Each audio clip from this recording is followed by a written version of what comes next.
Pasukan Israel alias IDF masih terus melakukan operasi militer di Kompleks Medis Al-Shifa, Gaza. Sebelumnya, IDF menyerang RS Al-Shifa pada Senin 18 Maret 2024. Kini mereka kembali melanjutkan operasi militer di Rumah Sakit Al-Shifa. Tim tempur Brigade 401 bersama Sayate 13, Tentara Unit Dufdevan, dan pasukan ISA mengklaim menemukan dana milik militan Hamas. Mereka mendapati dana sebanyak 11 juta shekel dalam bentuk dolar Amerika Serikat dan dinar Yordania.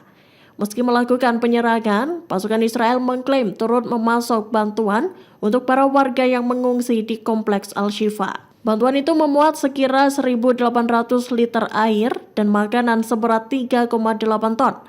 Lewat saluran telegramnya, IDF merilis video saat pasukannya memasukkan bantuan kemanusiaan ke RS Al-Shifa pada malam hari. Kemudian klip itu berlanjut dan menunjukkan saat sejumlah warga mengambil bantuan tersebut.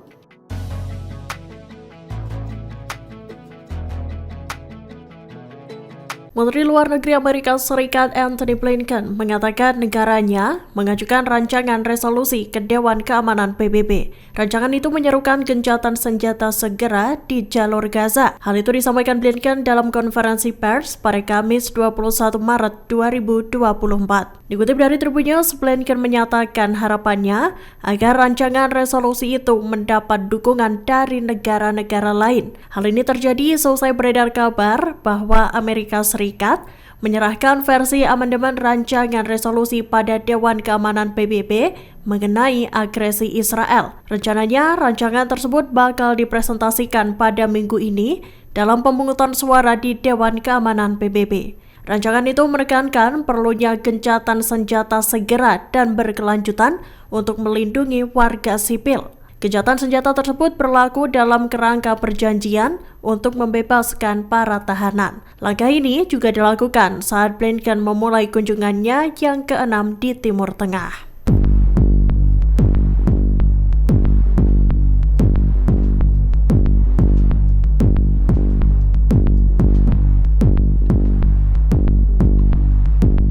Pejabat senior Hamas Osama Hamdan menyatakan bahwa tanggapan Israel terhadap proposal gencatan senjata di Gaza menuai respons negatif. Hal itu disampaikan Hamdan pada Rabu 20 Maret 2024 di Beirut.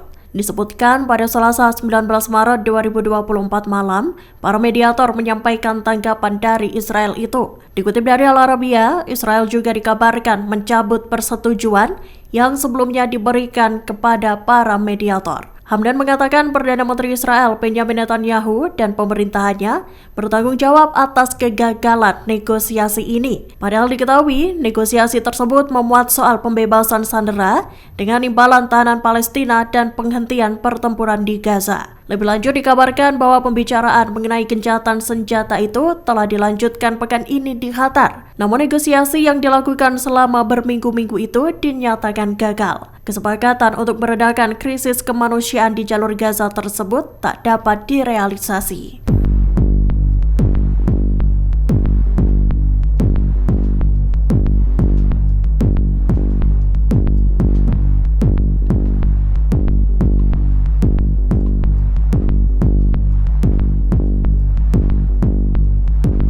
Militan Hamas terus-menerus memperingatkan agar tentara Israel tak melakukan operasi militer di Rafah, Gaza Selatan. Hal itu lantaran akan sangat mempengaruhi negosiasi gencatan senjata yang tengah berlangsung. Seperti diketahui, dalam proposal gencatan senjata mencakup kesepakatan pertukaran tawanan Israel dengan tahanan Palestina. Dikutip dari Tribun News, reaksi Hamas itu muncul saat Perdana Menteri Israel Benjamin Netanyahu berjanji akan terus melakukan invasi darat ke wilayah Rafah. Padahal Rafah dihuni dan dijadikan tempat berlindung oleh lebih dari 1 juta pengungsi Palestina. Lebih lanjut, juru bicara Hamas Jihad Taha menuturkan, serangan ke Rafah akan berdampak signifikan terhadap situasi para pengungsi di wilayah tersebut.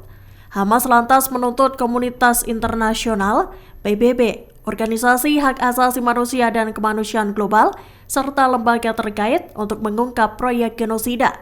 Selain itu, Hamas menuntut agar mereka turut melindungi rakyat Palestina sesuai dengan hukum internasional yang berlaku. Diperkirakan 1,5 juta warga Palestina mengungsi di Rafah. Sejauh ini, Israel telah menyarankan untuk memindahkan penduduk Gaza keluar dari Rafah sebelum mereka memulai serangannya.